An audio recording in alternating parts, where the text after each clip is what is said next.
Kita semua kerja keras. Kita semua ingin maju. Tapi, kenapa aja sebagian dari kita rasanya seperti lari di tempat? Terus terjebak dalam masalah finansial yang sama. Seolah-olah ada rantai tak terlihat yang mengikat kita pada kemiskinan. Jawabannya seringkali bukan karena kurang uang, tapi karena software atau pola pikir yang salah. Hari ini, kita akan membongkar 8 fenomena mental yang jadi jebakan kemiskinan. Jebakan pertama, nyicil yang penting bisa bayar per bulan.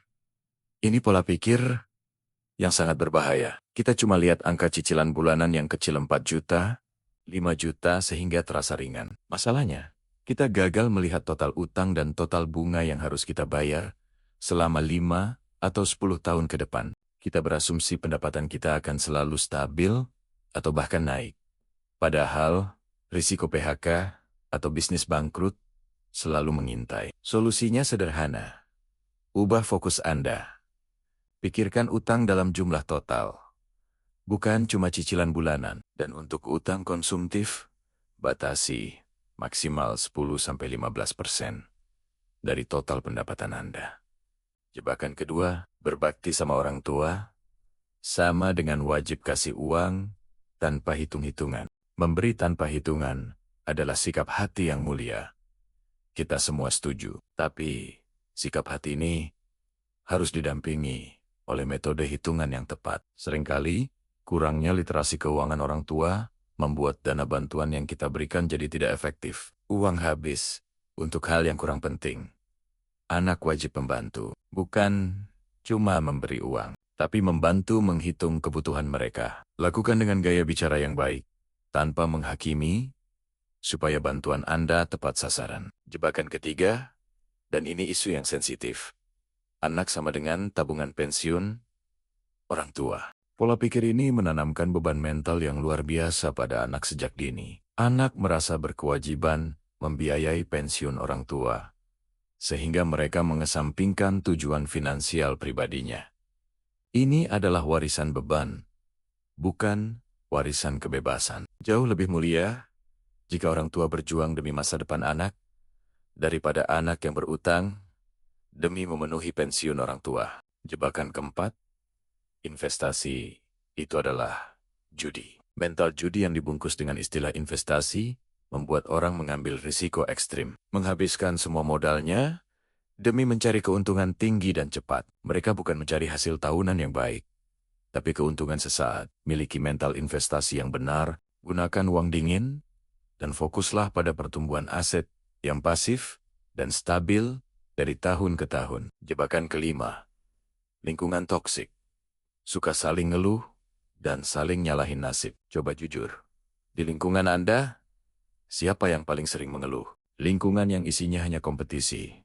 Siapa yang paling susah? Tidak akan pernah menghasilkan solusi. Kemiskinan dan kekayaan pada dasarnya adalah masalah mental. Jika mental Anda sudah benar, rezeki akan mengikuti. Pilih lingkungan yang fokus pada solusi, bukan keluhan. Jebakan keenam, rumah dan mobil adalah simbol kesuksesan. Kita memaksakan diri membeli aset besar dengan cicilan panjang agar terlihat sukses.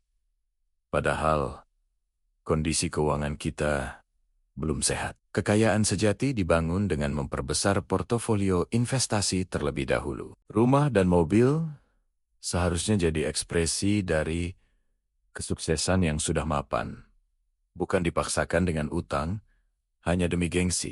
Jebakan ketujuh, merasa berhak dapat reward karena sudah kerja capek-capek. Tentu, kita boleh memberi reward pada diri sendiri. Tapi masalahnya, porsinya seringkali terlalu besar atau terlalu sering, sehingga merusak arus kas yang sehat. Reward itu boleh, tapi hanya setelah pondasi keuangan Anda terbangun kokoh. Dan jebakan sedelapan, ini yang paling mematikan. Duit dikit ngapain diatur? Tunggu punya duit banyaklah, baru diatur. Anggapan ini adalah alasan utama mengapa orang tetap miskin. Padahal, kemampuan mengatur keuangan harus dikuasai dari jumlah kecil. Jika Anda terbiasa mengelola 100.000 dengan baik, Anda akan mampu mengelola 100 juta. Sekarang, bagaimana cara kita melakukan terobosan? Ada 5 langkah konkret. Pertama, tingkatkan earning power Anda. Jika gaji Anda masih kecil, cari side hustle apapun yang legal dan halal. Terima bahwa rasa capek adalah harga yang harus dibayar. Kedua, bangun kondisi surplus. Setelah penghasilan meningkat, fokuslah untuk menghasilkan sisa uang setiap bulan. Berapapun jumlahnya, terus tingkatkan. Uang yang tidak dibelanjakan adalah modal Anda menuju kebebasan. Ketiga, bangun pondasi finansial. Ini pertahanan Anda.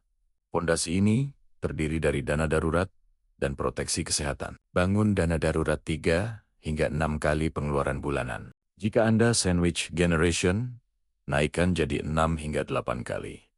Selain itu, miliki proteksi kesehatan tambahan. Keempat, bangun kebiasaan investasi. Setelah pondasi aman, mulailah berinvestasi. Jangan fokus pada return besar di awal, tapi fokus pada kebiasaan berinvestasi secara rutin. Mulailah dari modal kecil. Konsistensi adalah kunci. Kelima, bangun portofolio. Setelah Anda stabil dan kebiasaan terbentuk, barulah Anda mulai memikirkan diversifikasi dan fokus pada return yang lebih besar. Jangan pernah terlalu agresif di awal. Kemiskinan adalah masalah mental yang bisa kita perbaiki. Hari ini adalah waktunya untuk berhenti menyalahkan nasib dan mulai memperbaiki software finansial kita. Ambil kendali atas uang Anda, dan Anda akan mengambil kendali atas masa depan Anda. Mari kita keluar dari jebakan ini bersama-sama. Terima kasih sudah menonton. Jangan lupa subscribe ya.